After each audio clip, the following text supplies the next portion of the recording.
My daughter took my villa and gave it to her husband's family, saying, "Now it's theirs, you're not allowed to come here." I smiled and nodded, hiding my anger. But when they came to move in, I prepared a surprise for them that they would never forget. They were shocked by what they saw. Betrayal turned into revenge, where justice struck from an unexpected direction, changing everything forever.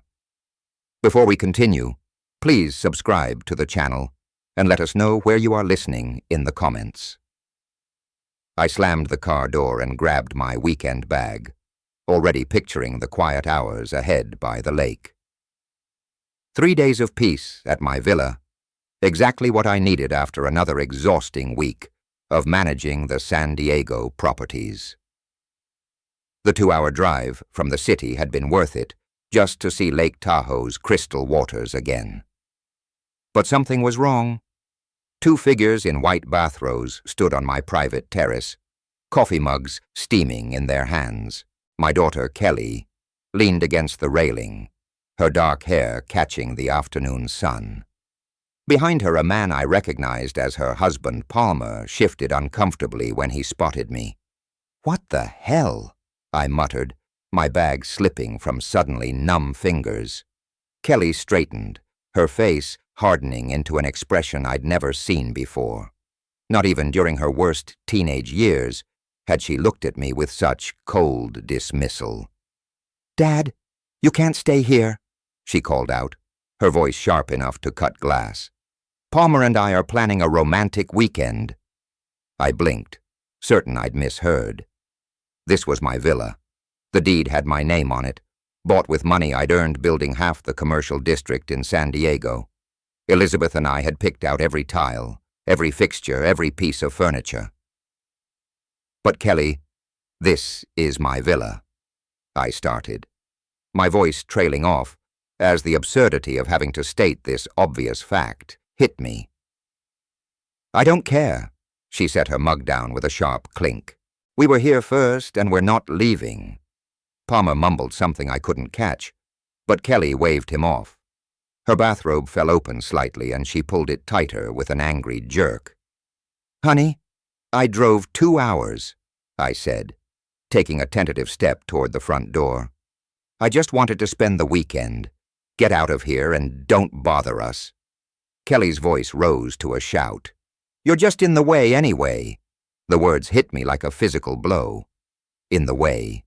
This was my property, my retreat, the place where Elizabeth and I had planned to grow old together, where I came to feel close to her memory. I stood there, bag at my feet, staring at my only child as she glared at me from the terrace of my own home.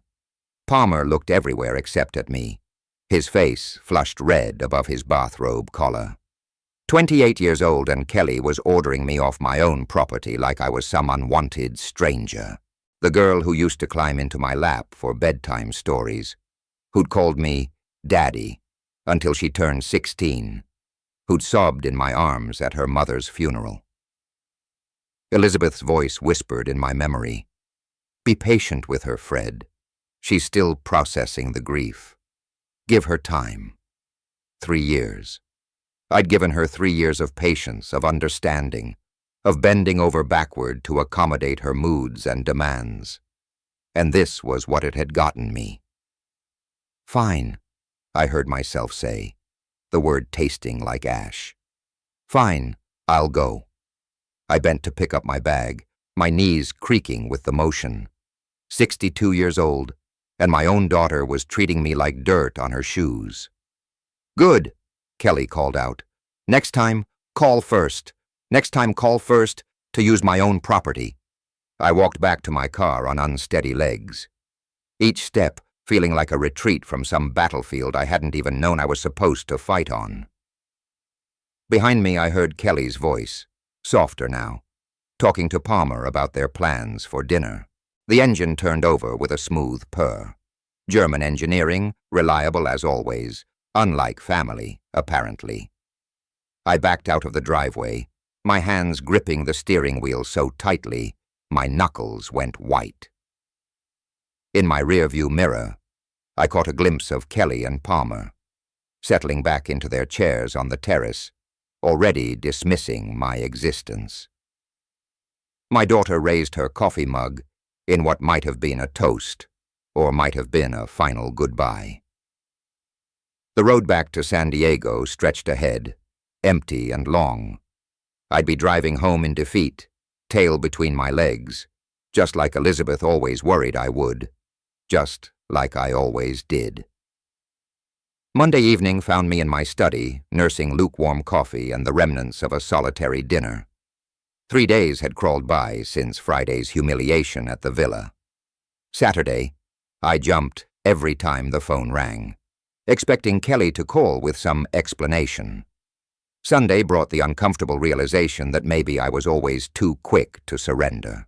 The phone's shrill ring cut through my thoughts. "Dad!" Kelly's voice carried none of the warmth I'd desperately hoped for. Cold, businesslike. "Listen carefully. Palmer and I have decided. The villa now belongs to his parents." My coffee mug froze halfway to my lips. "What?" "Kelly, what are you talking about? Carl and Margaret Thompson. It's their home now." Her words dropped like stones into still water. "You're forbidden from going there anymore." The leather chair creaked as I sat forward. "Kelly, have you lost your mind? You can't just take my property." "Actually, I can. And I am." Her voice sharpened to a blad's edge. "You hardly use it anyway, and they desperately need proper housing. 30 mita." Years of 12-hour days building my construction business flashed through my mind. Every permit fight, every difficult client, every sacrifice Elizabeth and I had made to afford that dream home by the lake. "It's my villa." The words exploded out of me with surprising force. I worked 3 decades to buy that place. Kelly's laugh held no humor. "You're being ridiculously selfish. After everything we've done for you since Mom died." Something snapped. "Everything you've done for me?" My voice rose to match hers. "I paid for your wedding, your car, your college loans, that fancy apartment deposit." "That's what fathers do," she cut me off. "Besides, you're old and alone now. What do you possibly need with such a big villa? Old and alone?" The phrase hit like a physical blow, but instead of crumpling, I felt something harden inside my chest. Elizabeth's gentle voice whispered from memory about patience, but Elizabeth had never heard her daughter speak with such calculated cruelty. "Those are Palmer's parents, Kelly. Complete strangers to me. They're family now, and unlike you, they'll actually appreciate what they're getting." My grip tightened on the phone until my knuckles went white. "No." Silence stretched between us. I could practically hear her surprise crackling through the connection. "What did you just say?" I said, "No, Kelly. The answer is no. You can't say no to me. That villa is wasted on you anyway." Her composure finally cracked, revealing something ugly underneath. "Palmer's parents have been struggling financially, and you're just hoarding property you barely visit." The irony burned. I'd been visiting more frequently since Elizabeth's death, seeking comfort in the place where we'd been happiest. Kelly knew this perfectly well. "They can find their own housing solutions," I'd said, surprised by the steadiness in my own voice. "I can't believe how selfish you've become." Kelly's voice climbed towards hysteria. "Mom would be ashamed of you. That crossed every line. Elizabeth would never have supported this theft, this manipulation of a grieving husband's love for his only child. Your mother would be horrified by what you've become," I said quietly. Kelly's intake of breath was audible. "How dare you!" I hung up. For the first time in 3 years, I had hung up on my daughter. The phone sat silent in my lap as my heart hammered against my ribs. Outside, San Diego's evening traffic hummed its familiar rhythm, but inside my study, everything had changed. The phone rang again immediately. Kelly's name flashed on the display. I turned it off. Sleep remained elusive that night. I sat in my leather chair until well past midnight, replaying every word of Kelly's outrageous demand. The silence in my study felt different now, not peaceful, but charged with possibility. By morning, something fundamental had shifted inside me. Tuesday brought clarity with the sunrise. I made coffee, retrieved my laptop, and began researching property law with the methodical precision that had built my construction empire. California statutes, transfer requirements, documentation needs, information I'd learned decades ago, but never imagined needing against my own daughter. The phone buzzed with text messages throughout the day. Kelly, of course. "Dad, we need to talk about yesterday." Then, "Don't be stubborn about this." Finally, Palmer's parents are coming to see the villa this weekend. I deleted each message without responding. Wednesday morning, I drove to my attorney's office downtown. Marcus Chen had handled my business transactions for 15 years, a sharp mind wrapped in diplomatic courtesy. His corner office overlooked the harbor, floor-to-ceiling windows framing sailboats that danced across the bay. "Fred." Marcus rose from behind his mahogany desk, extending a firm handshake. "Good to see you. How can I help?" I settled into the familiar client chair, the leather still creaking in exactly the same spot as always. "I need to discuss property protection strategies." Marcus raised an eyebrow but remained professionally neutral. "Commercial or residential?" "Residential. The Lake Tahoe Villa." I paused, choosing my words carefully. Someone is attempting to claim ownership rights they don't possess. "Family member." The question hit like a diagnosis I wasn't ready to hear. "Yes." Marcus nodded slowly, his expression growing more serious. "That complicates things. Family disputes over property can get messy quickly. What are my options?" "Several." Marcus pulled out a legal pad, his pen already moving.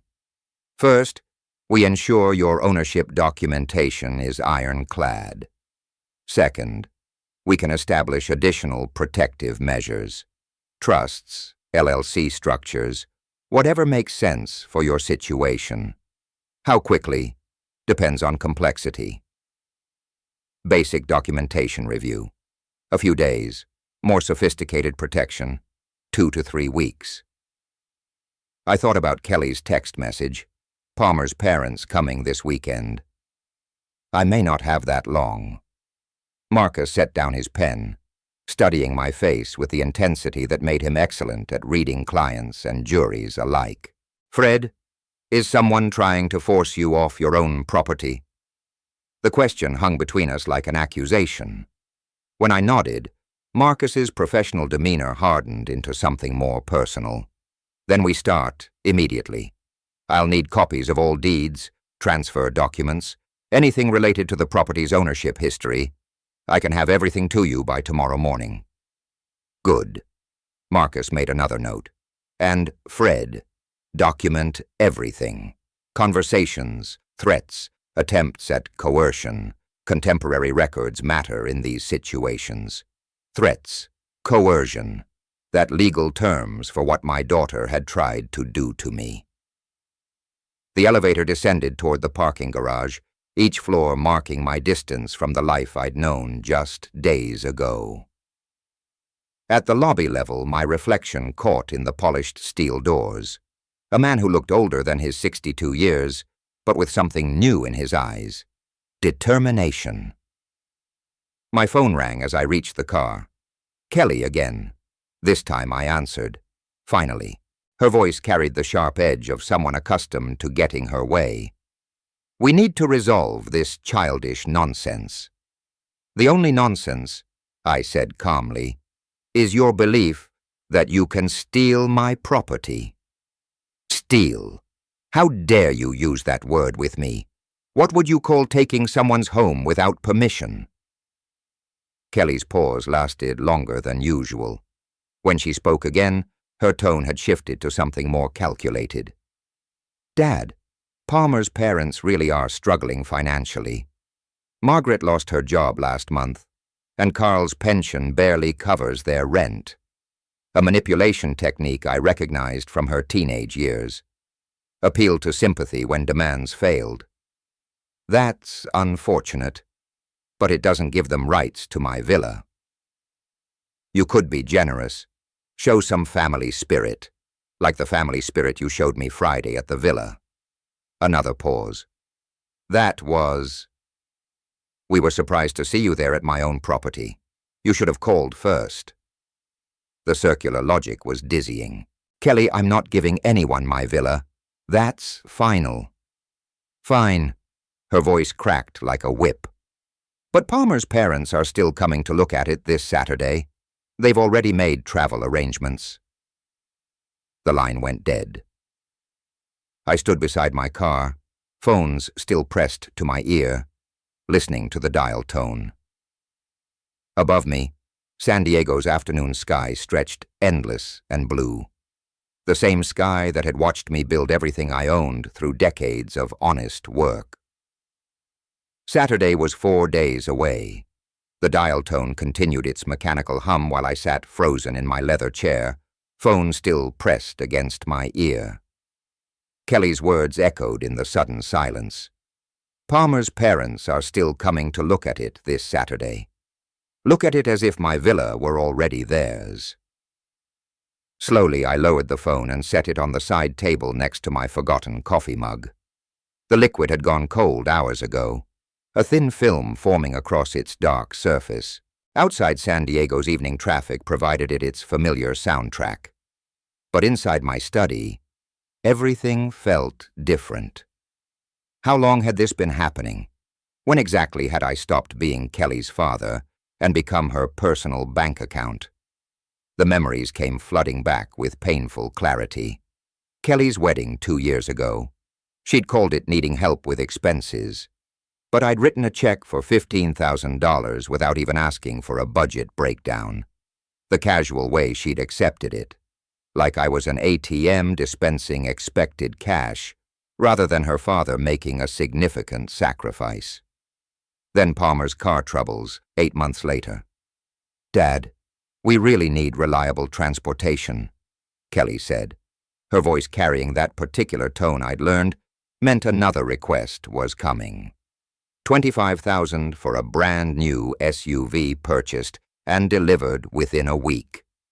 Palmer had shaken my hand with enthusiasm, but Kelly had barely looked up from her phone when I'd handed over the keys. Elizabeth's voice whispered from memory. Be patient with her, Fred. She's still processing losing me. But Elizabeth had been dead for 3 years now, and Kelly's processing had morphed into something else entirely. Something that looked suspiciously like calculated exploitation of a grieving father's desperate need to maintain connection with his only child. I stood up from my chair, legs stiff from sitting motionless for too long. My study walls displayed decades of business achievements, awards, photographs with clients, framed contracts from major construction projects, evidence of a man who'd built an empire through careful negotiation and strategic thinking.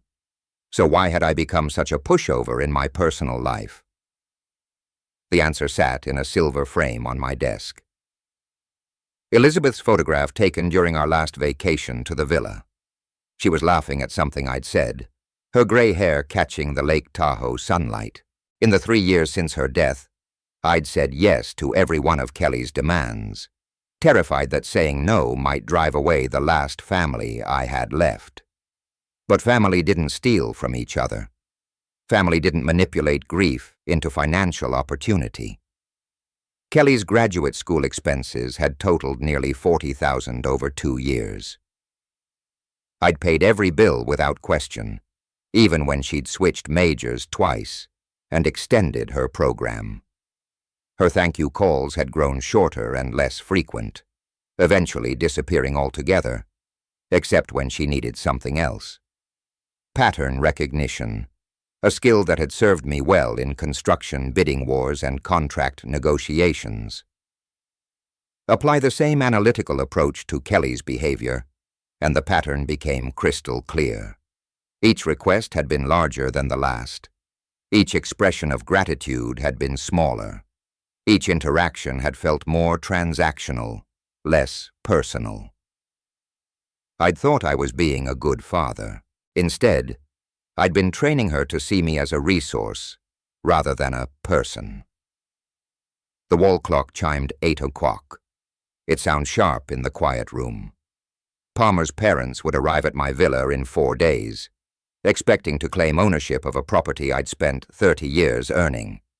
They'd probably brought measuring tape and furniture catalogues, already planning how to rearrange my life's work to suit their comfort. Elizabeth's advice about patience had been sound when Kelly was genuinely grieving. But grief didn't last 3 years. Grief didn't plot to steal property from the person who'd provided endless financial support. Grief didn't hang up on a father after demanding he surrender his home to strangers. This wasn't grief anymore. This was greed. I picked up Elizabeth's photograph, studying her familiar smile. She'd loved Kelly deeply, but she'd also been the disciplinarian in our household. Elizabeth would never have tolerated this level of disrespect, this casual dismissal of my rights and feelings. "What would you want me to do?" I asked her image quietly. The answer came immediately in my own voice, rather than hers. "Stop being a victim." Sleep proved impossible. I'd gone through my usual bedtime routine: shower, teeth, the sports section from Sunday's paper. But when my head hit the pillow at 11, my mind refused to quiet. Instead of sheep, I found myself counting days. Monday, April 28th. Tuesday, the 29th. Wednesday, Thursday, Friday, Saturday, Sunday, May 4th. 6 days by midnight, I'd abandoned any pretense of rest. Lying flat on my back, hands clasped behind my head, I stared at the ceiling and let my mind work the problem like I used to work construction contracts. Break down the components, identify the critical path, calculate resources and timeline. Kelly had made a crucial tactical error. She'd given me an exact deadline. In 30 years of project management, I'd learned that the client who reveals their timeline first usually loses the negotiation. Sunday, May 4th, meant she was working backward from some fixed constraint. Probably Palmer's parents' moving schedule or lease expiration. The digital clock glowed 12:47 a.m. when the solution framework began forming. This wasn't about emotion anymore. This was about strategy, and strategy was something I understood. Every difficult client, every impossible deadline, every contractor who tried to squeeze me for extra money, they'd all taught me valuable lessons about human nature and leverage points. Rule 1. Never negotiate from desperation. Kelly assumed I was desperate to preserve our relationship, which had been true for 3 years. But desperate men don't hang up on their daughters. Desperate men don't hire attorneys. Rule 2. Information advantage wins deals. Kelly thought she knew everything about me, the grieving widower who couldn't say no to his daughter's demands. She had no idea about my conversation with Marcus Chen. No knowledge of the documentation review already underway. Rule 3. Timing determines everything. 6 days felt rushed from her perspective, probably leaving little room for contingency planning. From my perspective, 6 days was plenty of time to prepare something elegant. I thought about Frank Morrison, the developer who tried to muscle me out of the Harbor District project back in '98. Morrison had used intimidation tactics, threatening legal action, spreading rumors about my company's reliability. Sound familiar? I'd let him think his strategies were working while quietly securing contracts with 3 of his biggest subcontractors. When his project timeline collapsed, I'd been ready with solutions at premium rates. The parallel was almost perfect. Kelly thought she was pressuring me into surrender. Instead, she was giving me time to build the perfect trap. My phone buzzed with a text message. Kelly again, of course. Dad, Palmer's parents found a moving company for Sunday. Please don't make this harder than it needs to be. The presumption was breathtaking. She'd already arranged movers for my property. The sheer audacity actually impressed me from a business perspective. Always act as if the deal is already closed, even when you're bluffing. But I'd seen this move before. Tony Castellanos had tried the same tactic in 2003, showing up to my office with architectural plans for modifications to a property he didn't yet own. Tony had learned an expensive lesson about the difference between confidence and ownership rights. Kelly was about to learn the same lesson. I deleted her message and set the phone aside. My mind was clicking through possibilities now. The same methodical process I'd used to turn a small contracting business into a multi-million-dollar enterprise. Resources, timeline, desired outcome, acceptable risks. Resources, substantial financial assets, legal representation, 30 years of business relationships, and one crucial advantage Kelly didn't know about: my neighbor Derek's technical expertise. Derek owed me a favor from last winter when I'd helped him deal with a flooding issue in his basement. Timeline: 6 days to implement, Sunday execution. Desired outcome: complete reversal of Kelly's power position. Not just stopping her theft, but ensuring she understood the consequences of treating me like a victim. The clock read 1:23 a.m. When I finally smiled in the darkness. Elizabeth used to say I had a ruthless streak that emerged when someone pushed me too far. She'd seen it with competitors who tried to undercut my bids through questionable tactics with suppliers who'd attempted to breach contract terms. "You're too nice 95% of the time," she told me once. "But that other 5% is absolutely terrifying." Kelly had never seen that 5%. She was about to get a master class. By 2 in the morning, the basic framework was solid. Tomorrow I'd approach Derek about the technical aspects. Wednesday, I'd finalize details with Marcus. Thursday and Friday for preparation and positioning. Saturday night, I'd drive up to Lake Tahoe one final time as the accommodating father Kelly expected me to be. Sunday morning would bring a very different Fred Martinez to the villa, one she'd never met before. Tuesday morning brought the clarity that only decisive action can provide. I woke at 7, feeling more energized than I had in months. Showered, made coffee, and walked over to Derek's house at exactly 9:00. My neighbor answered the door in his usual work-from-home uniform, faded jeans, and a Silicon Valley startup t-shirt. Behind wire-rimmed glasses, his eyes held the slightly unfocused look of someone who'd been staring at code for hours. "Fred, everything okay?" Derek stepped aside, gesturing me into his home office, where 3 monitors displayed lines of programming text. "Actually, I need your help with a creative technical project." I settled into the chair beside his desk, noting the impressive array of gadgets and cables that filled every surface. Derek's eyebrows lifted with immediate interest. "What kind of project?"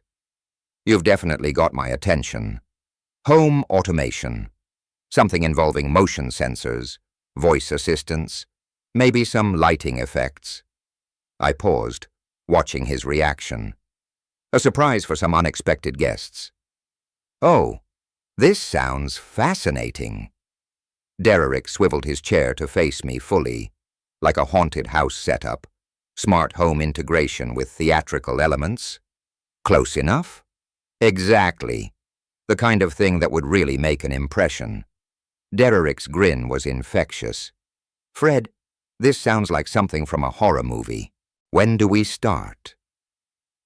2 hours later, we were loading Derek's SUV with enough technology to outfit a small research facility, motion detectors, programmable LED light strips, wireless speakers, hidden cameras, water flow controllers, and a tablet loaded with home automation software. The drive to Lake Tahoe flew by as Derek explained the possibilities. We can program cascading responses. Motion triggers lights. Lights trigger voice responses. Voice responses trigger water systems. The whole house becomes an interactive experience. How sophisticated can we make it? Sky's the limit. I'm thinking motion sensors in every room. Voice assistant programmed with custom messages. Lighting that responds to movement patterns. Derek was practically bouncing in his seat. We could even add facial recognition if you want to target specific guests. Interesting. Let's start with the basics and see how much time we have. We reached the villa just after noon. Derek whistled appreciatively as we pulled into the driveway. Beautiful place, Fred. Your mysterious guests are going to get quite a welcome. The installation process revealed Derek's true expertise. Within minutes, he'd mapped out sensor placement throughout the villa, identified optimal camera angles, and begun programming the tablet that would control everything. Motion detector here in the entryway, he explained, mounting a device no larger than a smoke alarm. The moment someone walks in, it triggers the living room lights to start this strobing pattern while the voice assistant announces, "You are not the owners of this house. Leave immediately." And if they don't leave, Derek's eyes gleamed. Phase 2 motion in the living room triggers every faucet and shower in the house to turn on full blast. Plus, the voice messages get more emphatic. We worked steadily through the afternoon. Derek ran cables behind baseboards, programmed response sequences, and tested each component with the precision of someone who genuinely loved technical challenges. I assisted where I could, amazed by the sophistication of what we were creating. The beauty of this system, Derek said, adjusting a hidden camera behind a bookshelf, is that it's completely legal. Motion-activated lighting, voice assistance, automated water systems, all standard smart-homey features, just creatively programmed. By 3 o'clock, every room contained at least 2 motion sensors connected to lighting effects that would strobe and flash in patterns Derek described as deeply unsettling. The voice assistant had been programmed with increasingly aggressive messages triggered by continued motion detection. Water systems throughout the house would activate randomly after the initial motion trigger. "Let's test it," Derek suggested, tablet in hand. "Walk into the living room." I stepped through the entryway. Immediately, lights began flashing in a disorienting pattern, while the voice assistant proclaimed, "This property belongs to Fred Martinez. You are trespassing. Leave now." Derek appeared beside me, grinning broadly. "Keep moving around." After 30 seconds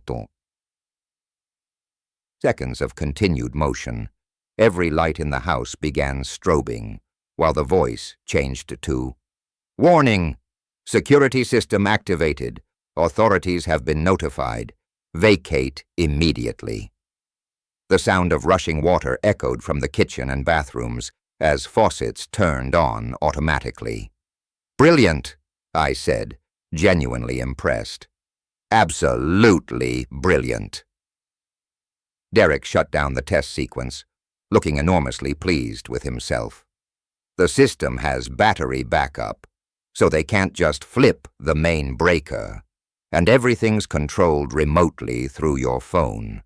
You can monitor the cameras, adjust settings, even activate manual overrides. As we packed up our tools, Derek's curiosity finally got the better of him. So, when exactly are these mysterious guests arriving? Sunday morning, and they're really not expecting this. I thought about Kelly's text message arranging movers for my property. Let's just say they're planning to make themselves very comfortable in my home. Derek's laughter echoed across the empty villa. Well, they're definitely going to get a warm welcome.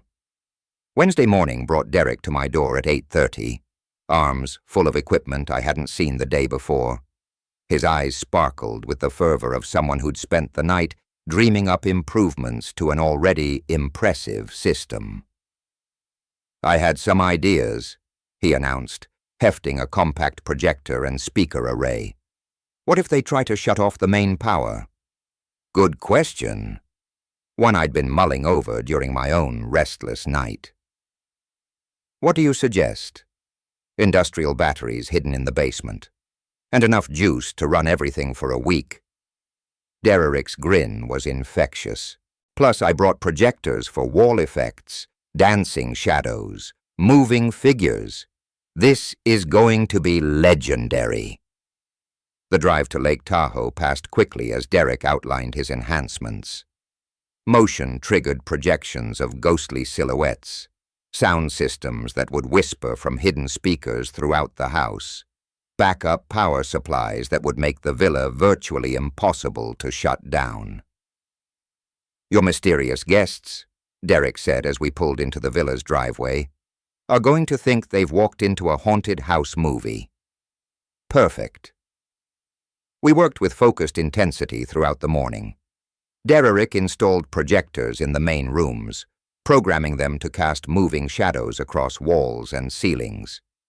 The effect, even in daylight, was genuinely unsettling. Dark figures that seemed to pace behind the furniture, shapes that flickered just beyond peripheral vision. The beauty of this setup, Derek explained while calibrating a wall-mounted unit, is psychological impact. The human brain tries to find patterns in random stimuli. These projections will make them see things that aren't really there. Meanwhile, I focused on the audio enhancement. Derek had brought professional-grade speakers, barely larger than smoke detectors, which he positioned throughout every room. The sound library he'd assembled was impressively disturbing. Footsteps in empty hallways, whispered voices, creaking floorboards, wind that seemed to blow through closed windows. The system will layer these sounds randomly, Derek noted, fine-tuning the audio levels. Sometimes just one effect, sometimes multiple sounds overlapping, keeps them guessing what's real. By noon, we'd transformed the peaceful villa into something that belonged in a psychological thriller. The backup battery system, cleverly hidden beneath the main electrical panel, would ensure uninterrupted operation regardless of attempts to disable the power supply. What about a warning sign? I suggested as we paused for lunch. Something to set the right tone when they arrive. Derek's eyes lit up. Brilliant! How about welcome to the house of the future? Enter at your own risk. Makes it sound like some kind of tech demonstration. We spent an hour crafting the perfect sign. Professional-looking, mounted prominently on the front door. To casual observers, it would suggest an elaborate smart home showcase. To our unwelcome visitors, it would provide fair warning of what awaited inside. The afternoon was devoted to comprehensive testing and final calibration. Derek walked through each room while I monitored the control tablet, watching as motion sensors triggered cascading responses across every system simultaneously.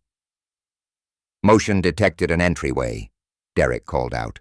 Lights activating, projection system engaging, audio sequence starting. The villa erupted into controlled chaos. Strobe lights pulsed in disorienting patterns, while ghostly shadows danced across walls. The voice assistant announced its stern warning about trespassing, while eerie whispers seemed to emanate from empty corners. Water began flowing from faucets and showers throughout the house. "How long will this sequence run?"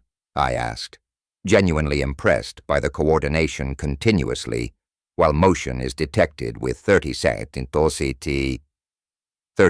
intervals if they try to hide or stay still. Derek beamed with professional pride. The system assumes anyone remaining inside is either authorized or stubborn. It adjusts accordingly. We conducted final tests in every room, ensuring seamless integration between all components. The projectors synchronized perfectly with sound effects. Motion sensors covered every possible path through the house. The backup power systems remained invisible yet accessible for maintenance. As evening approached, Derek made final adjustments to the smartphone interface that would allow me to monitor everything remotely. Live camera feeds, system status updates, manual override controls, complete operational command from anywhere with internet access. "This is honestly the most sophisticated home automation project I've ever worked on," Derek said, packing his tools with obvious reluctance to leave his masterpiece. "Your guests are going to get the surprise of their lives." Standing in the doorway, I surveyed our handiwork one final time. The villa looked exactly as it always had: peaceful, welcoming, serene. But beneath that familiar surface lay a technological web that would respond to unwelcome visitors with relentless, inescapable intensity. "Thank you, Derek. This is absolutely perfect." Derek's laughter echoed across the empty villa as we locked up and headed to our cars. "I almost feel sorry for whoever shows up here Sunday." Almost. Sunday, May 4th, the day Kelly had chosen for her final victory. I positioned myself in my study at 2 o'clock sharp, 3 monitors glowing with camera feeds from the villa. The peaceful afternoon at Lake Tahoe looked deceptively serene through the high-definition lenses Derek had installed throughout my property. Birds moved between pine trees. Sunlight sparkled on the lake surface. No hint of the technological web waiting beneath the villa's innocent facade. My phone lay beside the keyboard, its screen showing the home automation app that controlled every system Derek and I had so carefully integrated. Motion sensors armed, audio systems ready, lighting arrays programmed, water controls activated, projection systems loaded with their unsettling choreography. Everything had tested perfectly during our Wednesday completion run. Now came the real performance. At 2:28 p.m., a dark blue minivan appeared on the approach road camera, exactly as Kelly had promised. My daughter's punctuality had always been one of her more reliable traits. Useful in school, devastating in manipulation, and perfect for revenge planning. "Right on schedule," I murmured, adjusting the monitor angle for optimal viewing. The vehicle pulled into my driveway with casual confidence, as if the occupants owned every stone in the path. Kelly emerged from the passenger side first, her dark hair catching the afternoon light as she stretched and surveyed what she clearly believed was now her family's property. Palmer climbed out from behind the wheel, already moving to help his parents with their luggage. Carl and Margaret Thompson looked exactly as I'd imagined. Retirement-aged, slightly weathered, but moving with the eager anticipation of people who'd just received an unexpected gift. Margaret clutched a large purse and what appeared to be house slippers, ready to make herself comfortable in someone else's home. They gathered at the back of the minivan, unloading suitcases and boxes with the efficiency of a permanent relocation. Not a weekend visit, not a temporary arrangement, a complete takeover of my villa, executed with the casual confidence of people who believed their victim was too weak to resist. Kelly pointed toward the front entrance, speaking animatedly to her in-laws. Even through the camera, Her body language radiated triumph and authority. Palmer nodded along, occasionally glancing up at the villa's windows, as if mentally cataloguing which rooms his parents might prefer. They approached my front door as a unified group, 4 people absolutely certain of their right to claim my property. Margaret walked slightly ahead of the others, her posture suggesting someone prepared to take charge of household arrangements immediately. Then they reached the warning sign. Derek's professionally mounted placard stood prominently beside the entrance. "Welcome to the House of the Future. Enter at your own risk." The lettering was clear, the message unmistakable, the warning legally sufficient. Margaret stopped first, her face darkening as she read the sign, her voice carried clearly through the audio pickup Derek had positioned near the entrance. "What is this nonsense? Who put this ridiculous thing up?" Carl joined her, squinting at the sign with obvious irritation. "Probably some prankster kid. Just ignore it, Maggie." Kelly's laughter was sharp and dismissive. "Oh, that's just Dad being weird. He probably thought it was funny or something. Don't worry about it at all." Palmer shrugged, already reaching for the door handle. The old man's always been a little eccentric. "Right, let's just get inside." But Margaret wasn't finished.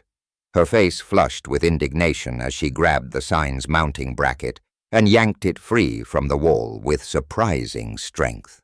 The professional installation Derek had spent an hour perfecting came apart in seconds, the placard clattering to the ground. "There," Margaret declared, kicking the fallen sign aside. "I won't have some silly warning ruining our first day in our new home," Kelly applauded. "Perfect." "You're absolutely right, Margaret.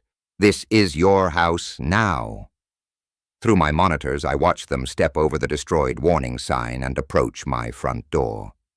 4 people who had just demonstrated complete disrespect for my property, my message, and my right to set boundaries in my own home. Fair warning given, fair warning rejected with contempt. Palmer inserted the key Kelly had obviously provided, probably copied from the spare I trusted her with years ago. The lock turned smoothly, the door swung open, and my daughter led Palmer's parents across the threshold of my villa like a conquering general claiming territory. "Make yourselves completely at home," Kelly announced, her voice echoing through the entryway. "This place is yours now." Margaret's delighted gasp was audible through the speaker system. "Oh, it's even more beautiful inside, Kelly. I can't believe how easy this was. Some people are just natural pushovers. The motion sensors registered their presence immediately. Red indicators lighting up across my monitoring system. 4 targets inside the villa. Systems armed and responsive. All technological elements ready for activation." I leaned back in my leather chair, finger hovering over the smartphone screen that would begin their education in respect for other people's property. Not yet. Let them get comfortable first. 10 and 12 hours arrived with the precision of a Swiss timepiece. Through the bedroom camera feed, I watched Kelly and Palmer settle into sleep in what they believed was their master bedroom. The guest room monitor showed Carl and Margaret already unconscious, exhausted from their day of claiming my property. Perfect timing for their technological awakening. My finger hovered over the master activation control Derek had programmed into my smartphone. One touch would unleash every system we'd so carefully integrated throughout the villa. Motion sensors armed, audio sequences loaded, projection systems ready, water controls prepared. Time for my daughter to understand the difference between a victim and a strategist. I pressed execute. The transformation was instantaneous and magnificent. Every light in the villa began strobing in coordinated patterns, rapid flashes of red, blue, and white that turned the peaceful bedrooms into disorienting disco environments.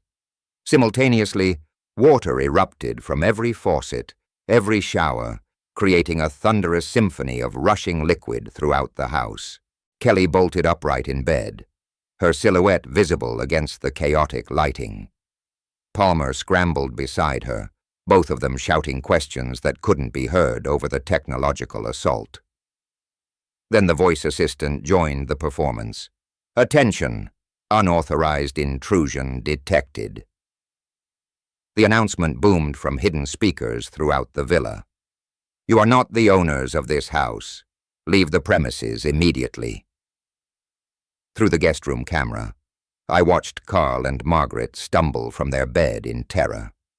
Margaret's scream was clearly audible through the audio feed as dancing shadows began projecting across the walls, ghostly figures that seemed to gesture and move with supernatural purpose. "Carl, do something!" Margaret's voice cracked with panic. "I don't understand what's happening," Carl replied, his words barely audible over the rushing water and strobing lights. The beauty of Derek's programming became apparent as the systems cascaded in perfect coordination. Motion sensors detected their frantic movement between rooms, triggering additional audio warnings and intensifying the visual effects. The more they ran, the more aggressive the house became. Kelly appeared in the hallway camera feed, her hair disheveled, her confident demeanor completely shattered. "This is impossible. Houses don't do this." Palmer stumbled behind her, trying to reach what he thought was the main electrical panel. "Where's the breaker box? We need to shut this off." But Derek's backup systems were performing flawlessly, even if they found the electrical panel. The battery systems would maintain operation for days. The villa had become technologically autonomous, responsive only to my remote commands. Warning, security protocols activated. The voice assistant announced again. "Unauthorized occupants will be removed." Margaret appeared in the living room camera, her face twisted with terror as projector-generated shadows danced around her. "This place is haunted. We have to leave." The door-locking sequence activated as Palmer reached the front entrance.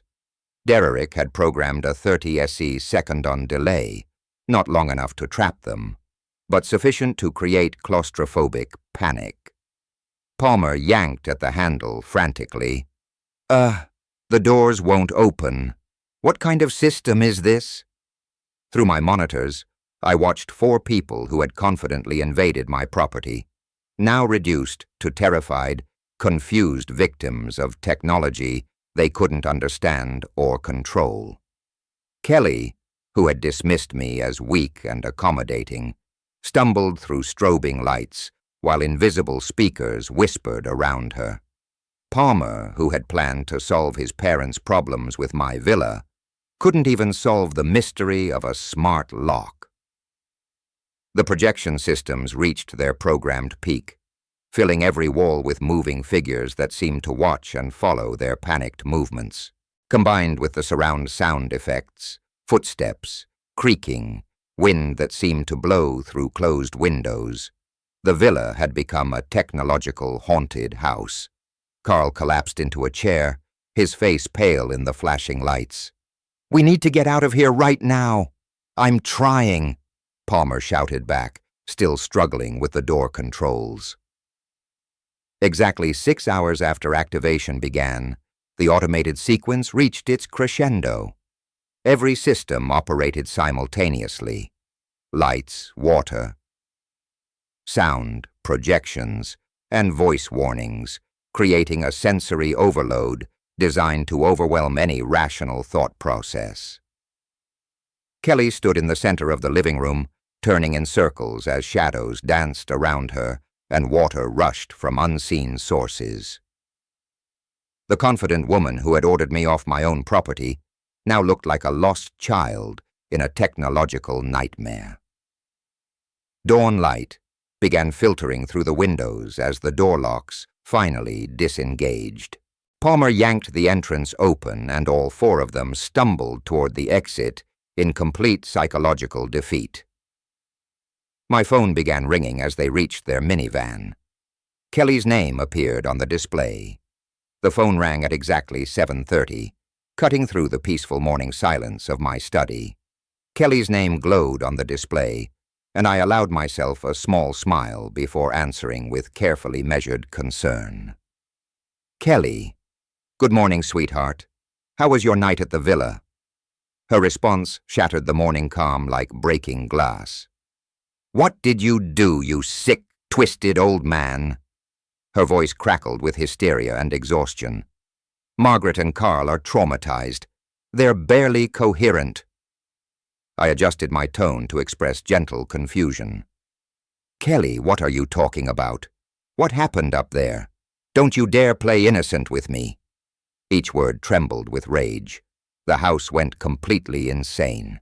Lights flashing everywhere, water pouring from every faucet, voices screaming at us to leave. Fascinating. Derek's coordination had worked even better than anticipated. That sounds absolutely terrifying, I replied, allowing genuine concern to creep into my voice. Did you call someone for help? We called the police, Kelly's voice cracked. They came out at 6 this morning, searched everything, found nothing wrong. They said it was probably just some kind of technical malfunction. Perfect. The beauty of smart home technology. Completely legal, utterly deniable. Well, that's a relief, I said reasonably. At least you know there wasn't any real danger. Real danger? Kelly's scream was so loud I had to hold the phone away from my ear. We didn't sleep for 8 hours. Carl collapsed twice. Margaret won't stop crying. I made sympathetic clicking sounds. I'm so sorry you had such a frightening experience. These modern electronic systems can be very unpredictable. Stop mocking us. The desperation in her voice was almost musical. This wasn't some random malfunction, and we both know it. Kelly, I'm genuinely concerned about you. You sound extremely stressed. I paused, then added with perfectly calibrated innocence.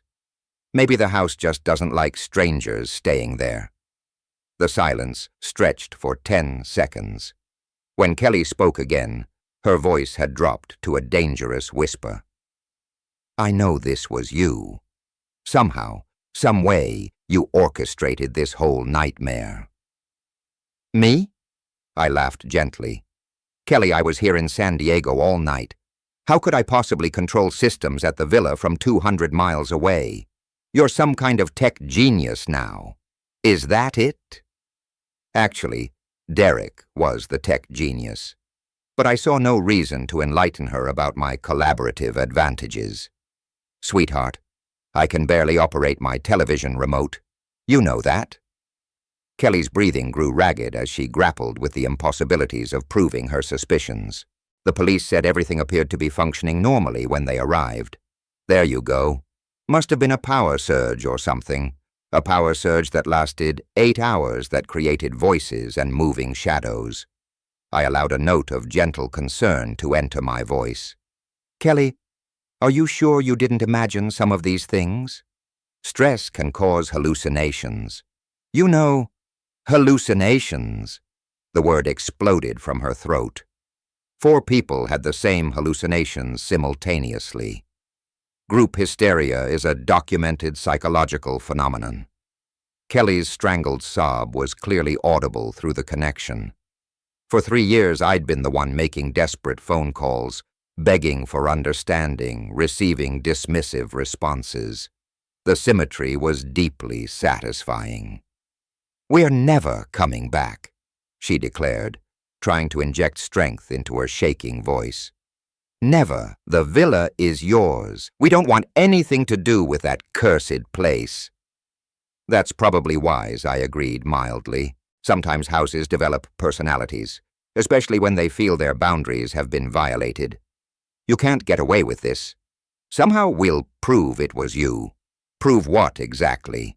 That you had a bad night involving what the police determined was a technical malfunction. Kelly's silence stretched long enough that I wondered if the call had dropped. When she finally spoke, her voice carried the hollow quality of complete defeat. I underestimated you. You underestimated a lot of things, Kelly. This isn't over. Actually, I said quietly, I think it is. You got exactly what you asked for. A night in my villa. I hope the experience was educational. The line went dead. I sat back in my leather chair, setting the phone gently on my desk beside the still glowing monitors that showed the empty villa. 8 years of construction experience had taught me that the most elegant solutions were often the simplest ones. Kelly had wanted to take my property through psychological manipulation and emotional terrorism. I'd simply returned the favor using superior technology and strategic patience. The phone began ringing again almost immediately. Kelly's name on the display. I turned it off. Tuesday morning brought confirmation of my strategic predictions. Through the villa's camera system, I watched Palmer's rental truck pull into the driveway at 10 sharp, loaded with locksmith equipment and a confident expression that wouldn't last long. From my study in San Diego, I observed him approach the front door with professional tools, clearly believing that changing a few locks would solve their villa problem. The locksmith Palmer had hired looked skeptical even before examining Derek's integrated security system. Within 30 minutes, both men stood scratching their heads in obvious confusion. "These aren't regular locks, sir," the locksmith's voice carried clearly through the audio pickup. "They're integrated smarter home systems, biometric scanners, wireless connectivity, backup power supplies." Palmer's face darkened as he studied the sophisticated hardware. "Can't you just replace them anyway? Not without reprogramming the entire security network." The locksmith packed his tools with the efficiency of someone eager to leave. "That's way beyond my scope. You'd need a tech specialist who understands home automation systems. And Derek Collins was the only such specialist within 200 miles who had intimate knowledge of this particular installation." I made a mental note to thank him again for his thorough work. Palmer stood alone in my villa's entryway. After the locksmith drove away, his shoulders sagging with the weight of tactical defeat. Through the camera, I watched him kick futilely at the doorframe before returning to his truck for the long drive back to San Diego. The rest of my Tuesday passed in pleasant anticipation. Kelly would receive Palmer's failure report around 4 o'clock. By evening, desperation would drive them to my doorstep for a final confrontation.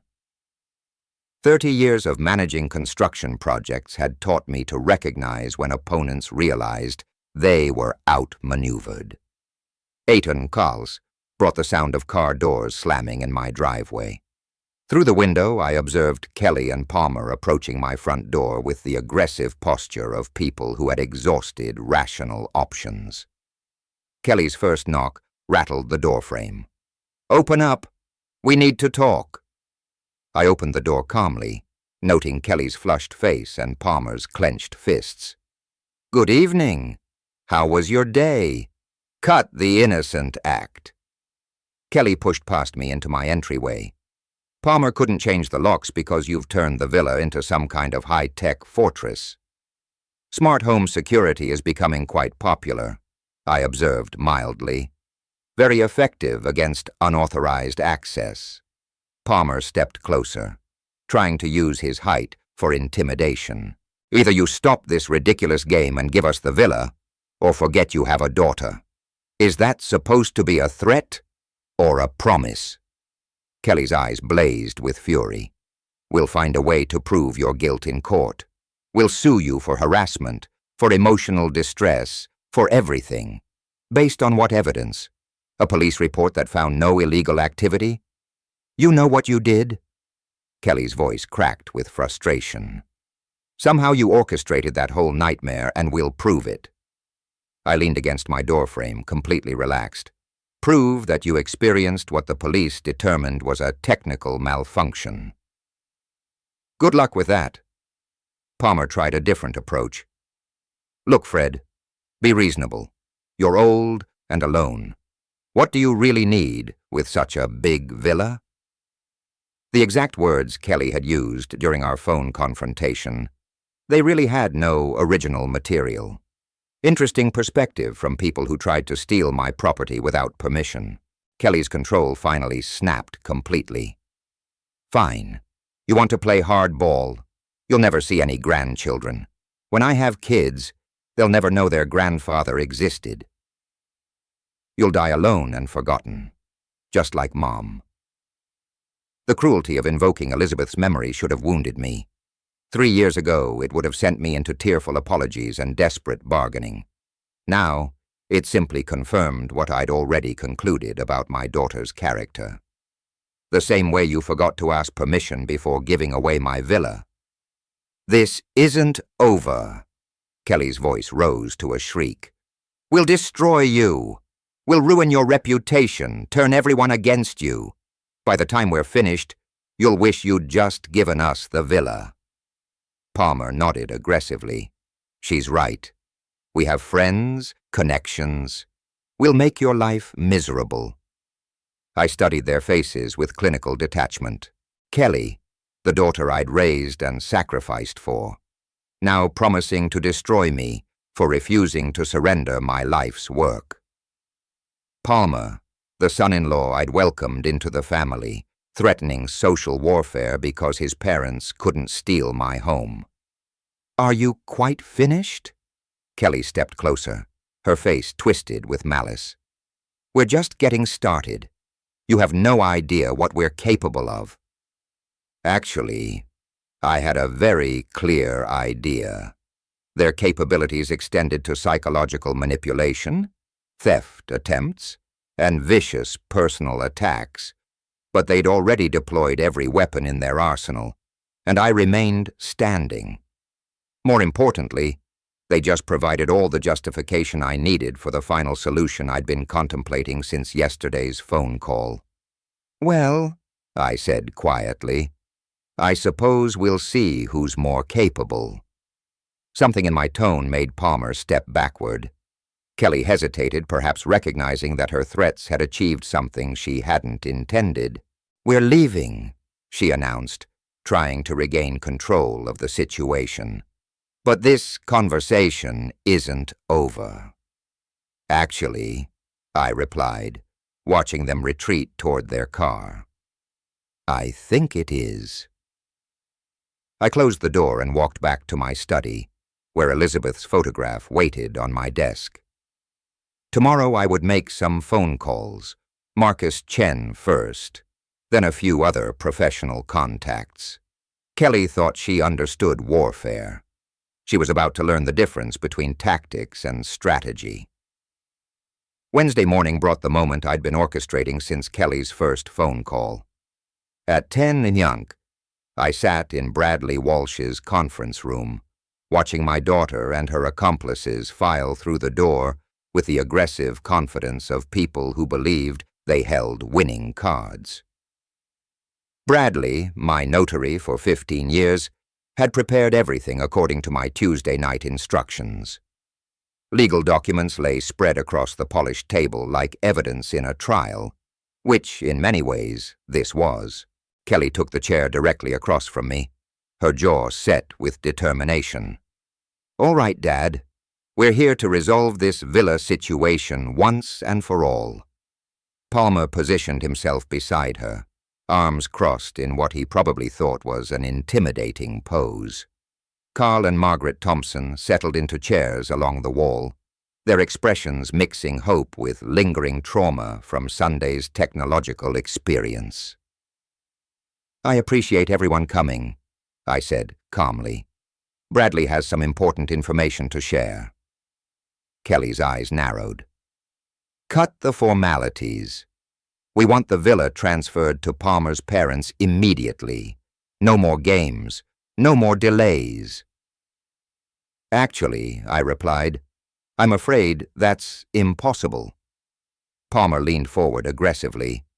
Nothing's impossible if you just sign the papers. We've been patient long enough.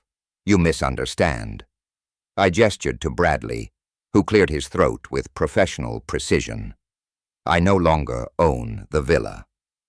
The silence stretched for 10 seconds. Kelly's face began changing color.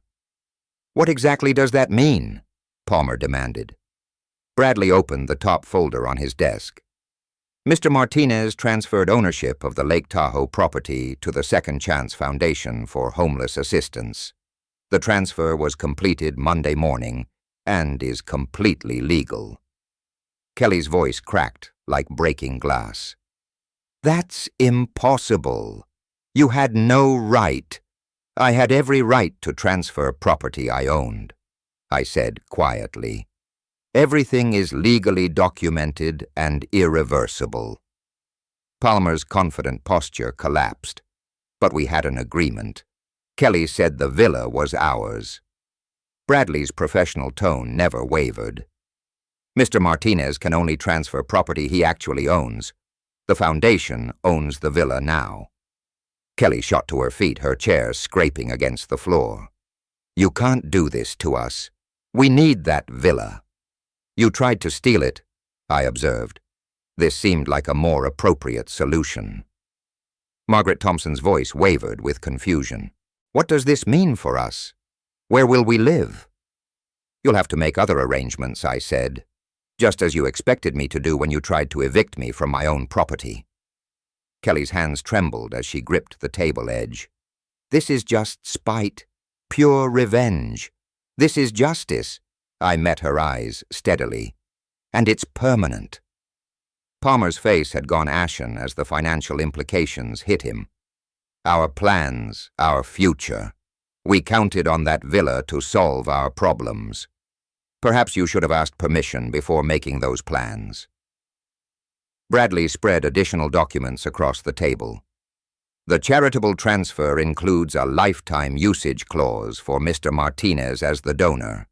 He retains full access to the property until his death. Then nothing changes for you. Kelly's voice climbed toward hysteria. You still get to use it.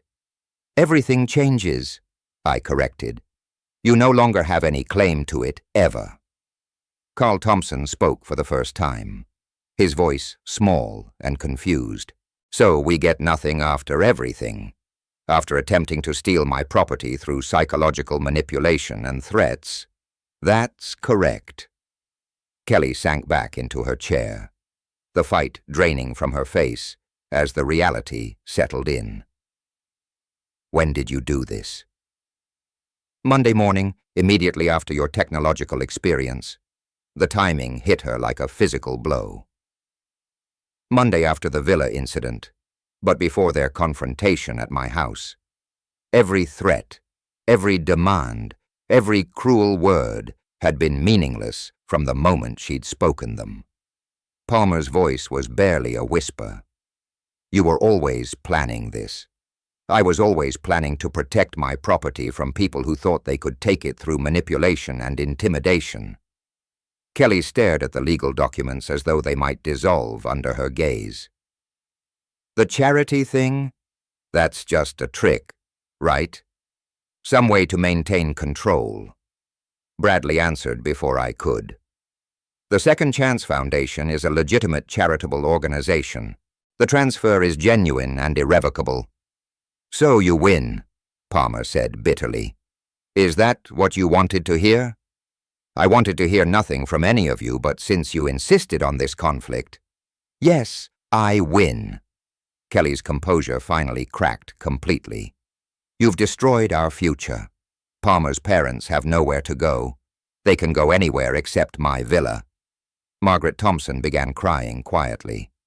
Carl patted her shoulder with the helpless gestures of a man who'd never understood how they'd arrived at this moment. Kelly stood on unsteady legs, her confident aggression replaced by hollow defeat. Come on, there's nothing left to discuss. As they filed toward the door, I called out one final observation. Kelly. She turned back, her face a mask of exhaustion and rage. Next time you try to manipulate someone, remember that business experience beats emotional terrorism. Every time the door closed behind them with a soft click, Bradley and I sat in comfortable silence, surrounded by the legal documents that had just ended a war I'd never wanted to fight. "Masterfully planned, Fred," Bradley said finally. 30 years of construction contracts taught me to always have an exit strategy. I gathered my copies of the documents and walked toward the door. Time to drive up to Lake Tahoe and enjoy my villa in complete peace.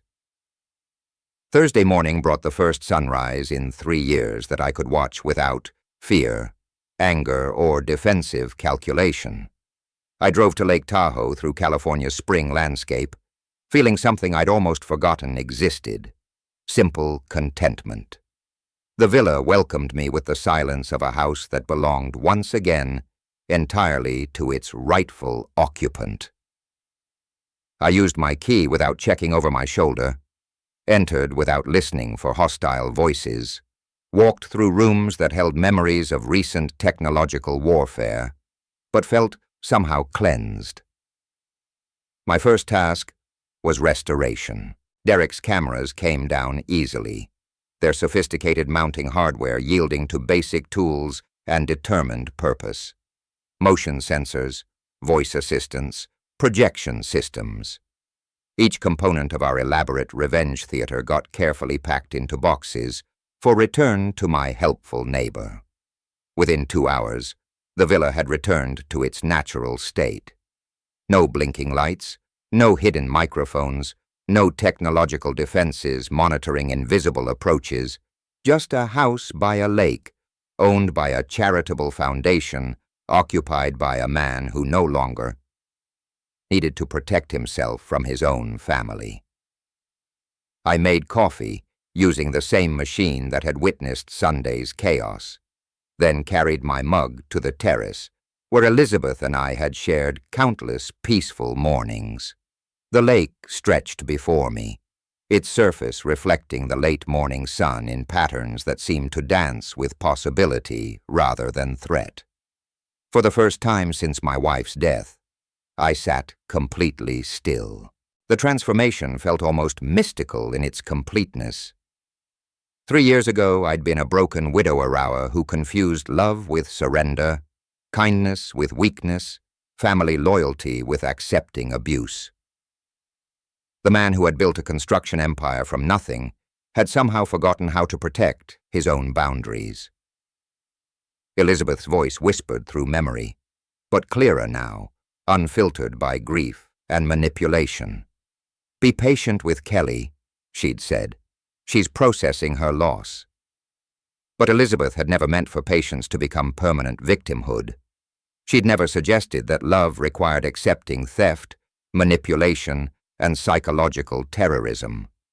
The woman who'd married a determined businessman wouldn't have wanted him to become a doormat, even for their daughter. "Kindness without self-respect isn't kindness," I said aloud to the empty terrace. "It's just weakness disguised as virtue." The mountain peaks surrounding the lake seemed to nod agreement. Nature itself demonstrated boundaries. Waters stayed within its shores. Mountains maintained their foundations. Seasons changed according to their own rhythms, regardless of human demands. Kelly had spent 3 years testing my boundaries, discovering they could be moved, dissolved, ignored entirely. Each successful manipulation had taught her that love meant capitulation, that family ties guaranteed unlimited access to everything I owned or earned. I taught her that lesson through my own behavior, every check I'd written, every demand I'd accepted, every time I'd chosen temporary peace over lasting respect. The technological revenge had been satisfying, but ultimately unnecessary. The real victory was simpler and more permanent. Learning to say no. Learning that protecting myself wasn't cruelty, but health. Learning that some relationships cannot survive the introduction of genuine boundaries. My phone had remained silent for 24 hours. No frantic calls from Kelly. No threats from Palmer. No desperate attempts to find loopholes in the charitable transfer. They'd finally understood what I discovered in Bradley's office. The war was over, and they had lost completely. But more important than their defeat was my recovery. The grieving widower, who had mistaken exploitation for love, was gone. In his place sat a man who remembered his own worth, who understood that genuine kindness required strength, not weakness. Elizabeth would have been proud, not of the revenge, perhaps, but of the self-respect, of the man who had rediscovered that protecting himself was an act of love. Love for her memory, love for his own dignity, love for the possibility that relationships built on mutual respect might still exist somewhere in his future. The afternoon sun warmed my face as I finished my coffee and considered the strange mathematics of family. Kelly had calculated that emotional manipulation plus financial pressure would equal permanent access to my assets. She'd never considered that trauma plus time plus strategic thinking might equal a father who finally learned to protect himself. Lake Tahoe's eternal calm reflected a truth I was finally ready to accept. Some battles end not with reconciliation, but with the understanding that peace requires distance. Some love expresses itself through boundaries rather than surrender. For the first time in 3 years, I felt like myself again. If you like this story, please like this video, subscribe to the channel, and share your impressions of this story in the comments. To listen to the next story, click on the box on the left. Thank you for watching.